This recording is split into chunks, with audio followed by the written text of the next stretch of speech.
grew up in Dana, went to local schools, worked on his family's farm, and as young people often do, he aspired for a better life. To do something rewarding and exciting. Toward that end, he attended Indiana University in Bloomington and began to learn about the craft of journalism. It was an educational choice that served him well. He left IU before graduation to work in a newspaper in northern Indiana, and that was the beginning of what would become a celebrated career. He worked several jobs in several places, but began to find his niche when the Scripps Howard Company sent him cross-country to write about the American people and the American experience. He later became fascinated with aviation, wrote extensively about the growth and development of that industry. When World War II broke out, he became a war correspondent and found his ultimate calling. Fire! Ready! Fire! Ready! Fire! Freeze it on! Ziegler! Sound off!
Right shoulder arms.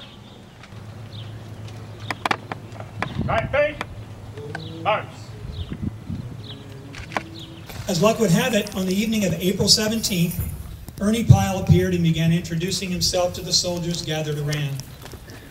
Harry asked Ernie if he could take his picture, and Ernie obliged, climbing up onto a tank and asking if that pose was okay. It was, of course, and Harry snapped the picture with his personal box camera. It was the last picture taken of Ernie Pyle alive. During all the time, all the conflicts I was in, it was in my tank all the time. I had an infantry tank, a small infantry tank, no cover, just a howitzer, and we parked it along the street there, along the side of the road, and it was getting light, it was getting dark. You'd have to excuse me because being 90 years old, you lose a little bit. Believe me, you do. So bear with me. Well, anyway, so a group of the guys, we parked it and we walked away. Pretty soon, a group of the guys were congregating around the tank, and I asked him, who's that guy over there? He says, that's Ernie Pyle. And I says, that's all you have to tell me.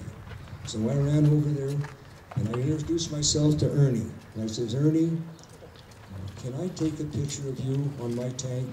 And he says, you bet you can. I says, I've got a box camera in my tank. And let me take it. And he says, fine. He jumped out on the tank, and I took that picture. And that's the picture right here. It's a little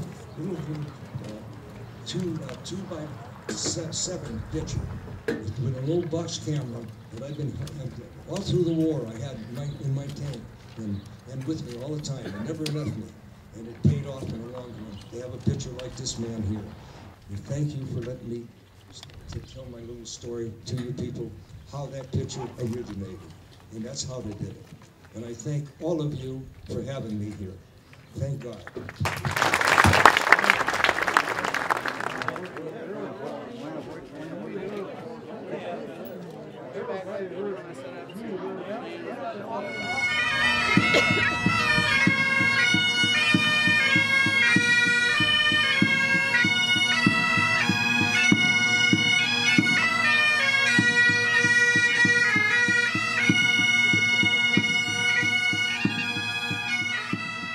Back in out of the foxhole and took him prisoner, and the guy that was looking for souvenirs got the rifle and the bayonet. And he came during our first dedication in 1995, carrying this rifle up to us and gave it to the museum at our dedication.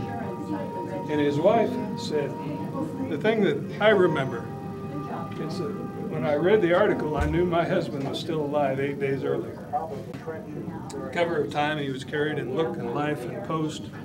He was very famous in his time. People recognized him enough that they could advertise with his likeness. He was a gentleman, and he never toughened up. The war was terrible hard on him.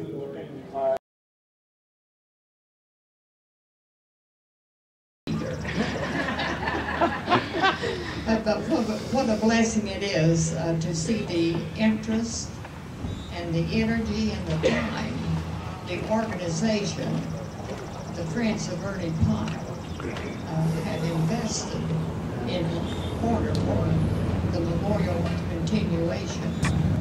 Governor Mike Pence has proclaimed today Ernie Pyle Legacy Day. We have a copy of the proclamation signed by him, which will become a permanent part of the museum here. He tweeted the news yesterday and shared the proclamation. So the governor has recognized this day. In addition, the U.S. Representative Larry Bouchon, who represents this area, he also made some remarks concerning Ernie Pyle this week on the floor of Congress. Through his Pulitzer Prize-winning column, Ernie Pyle brought the hard realities of war into the homes of families worldwide. And he was an advocate for the common soldier. The guys he rightfully argued wars couldn't be won without. But the resolution essentially just recognizes, I'm sorry, I'm doing this, recognizes the accomplishments of Mr. Pyle and the great things that he did. It has been 7 months since I heard my last shot in the European War. Now I am as far away from it as possible to get on this globe. This is written on a small little ship lying off the coast of the island of Okinawa, just south of Japan, on the other side of the world from the Ardennes. In my heart is still in Europe, and that is why I'm writing this column. It is to the boys who were my friends for so long. My one regret of the war is that I was not with them when it ended. For the companionship of 2.5 years of death and misery is a spouse that tolerates no divorce. And I would like all of the rest of us to stand up and give them our appreciation and love.